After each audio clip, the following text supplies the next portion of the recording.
20 April ইরানের বন্দরগুলোতে চলছে যুক্তরাষ্ট্রের অবরোধ। এদিন উত্তর আরব সাগরের হরমুজ প্রণালীর কাছে একটি ইরাকি পতাকাবাহী কন্টেইনার জাহাজে গুলি চালায় মার্কিন বাহিনী। পরে জব্দ করা হয় জাহাজটি।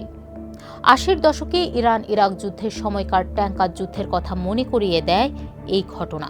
সেই সময় দুই দেশই একে অপরের অর্থনীতিকে ক্ষতিগ্রস্ত করতে হরমুজ প্রণালীতে ট্যাঙ্কার লক্ষ্য করে হামলা চালাত।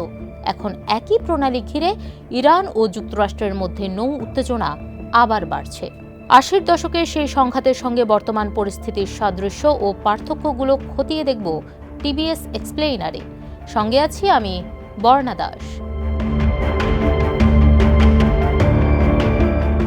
1979 সালের ইসলামী বিপ্লবের পরের বছরই চরমে ওঠে উত্তেজনা। 1980 সালে তৎকালীন ইরানের প্রেসিডেন্ট সাদ্দাম হোসেন ইরানের ওপর পূর্ণাঙ্গ আক্রমণ চালালে শুরু হয় ইরান ইরাক যুদ্ধ।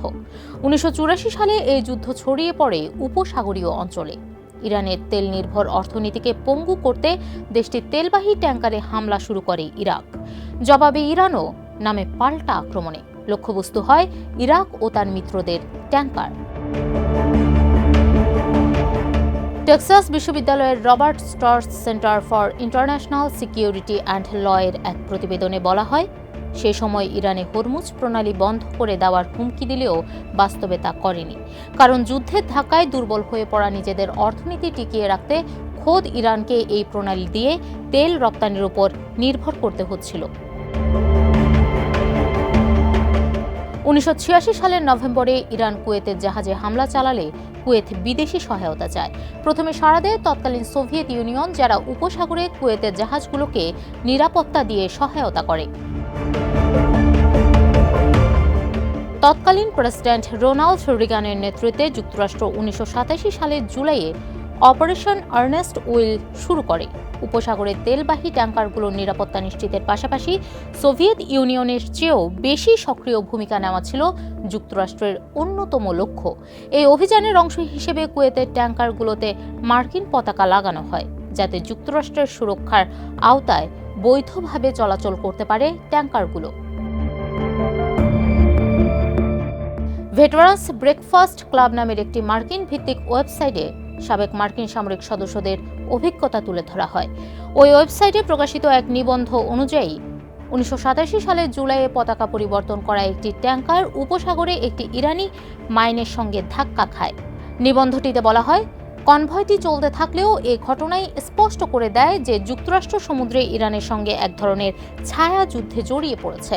পরবর্তী 14 মাসে কয়েক ডজন মার্কিন যুদ্ধজাহাজ পালাক্রমে ট্যাঙ্কারগুলোকে এসকর্ট দিয়ে নৌপথে নিরাপদ রাখে, পাশাপাশি মাইন স্থাপনকারী জাহাজ শনাক্ত ও ইরানি নৌ সম্পদের বিরুদ্ধে অভিযান চালায়।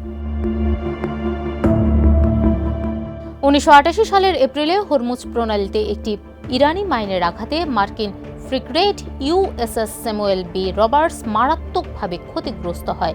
জবাবে ইরানি নৌ সম্পদের বিরুদ্ধে অপারেশন প্রেয়ারিং মেন্টেন্স চালায় যুক্তরাষ্ট্র। অবশেষে সে বছরের আগস্টে জাতিসংঘের মধ্যস্থতায় ইরান ও ইরাকের মধ্যে যুদ্ধবিরতি চুক্তির মাধ্যমে সমাপ্তি ঘটে ট্যাঙ্কার যুদ্ধের। ইতিহাসবিদ স্যামুয়েল কক্সের মতে 1987 সালের শেষ নাগাদ 283টি জাহাজে হামলা চালায় ইরাক আর 168টি হামলা চালায় ইরান। এসব ঘটনায় বিভিন্ন দেশের বাণিজ্যিক জাহাজের 116 জন নাবিক নিহত হন। তিনি লেখেন, শুরুতে আশঙ্কা ছিল এসব হামলায় পারস্য উপসাগর থেকে তেল সরবরাহ পুরোপুরি বন্ধ হয়ে যেতে পারে, কিন্তু বাস্তবে তা হয়নি, বরং শুধু বিমা খরচ বেড়েছিল।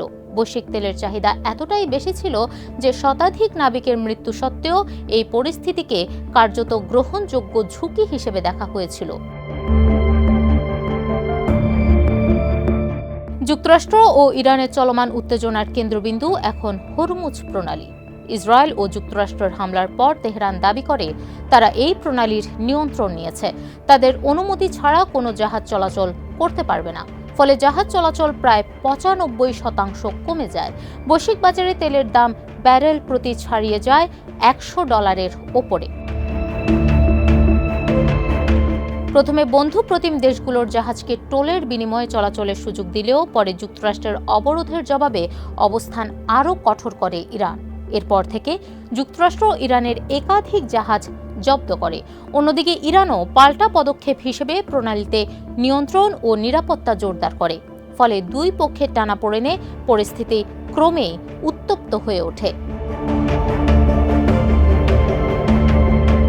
৮০-এর দশকের ট্যাঙ্কার যুদ্ধের মতোই ইরানকে ঘিরে যুক্তরাষ্ট্র ইসরায়েলের বর্তমান সংঘাত বিশ্বজুড়ে তেল ও গ্যাস সরবরাহে বড় ধরনের অস্থিরতা তৈরি করেছে।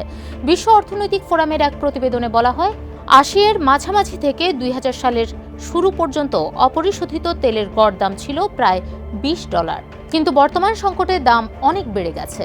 এমনকি যুদ্ধবিরতির মধ্যে হরমুজ প্রণালীতে নৌ সংঘর্ষ চলায় ব্রেন্ট ক্রুড ব্যারেল প্রতি $100 উপরে উঠে যায়, আর যুদ্ধ চলাকালে তা $119 পর্যন্ত পৌঁছায়।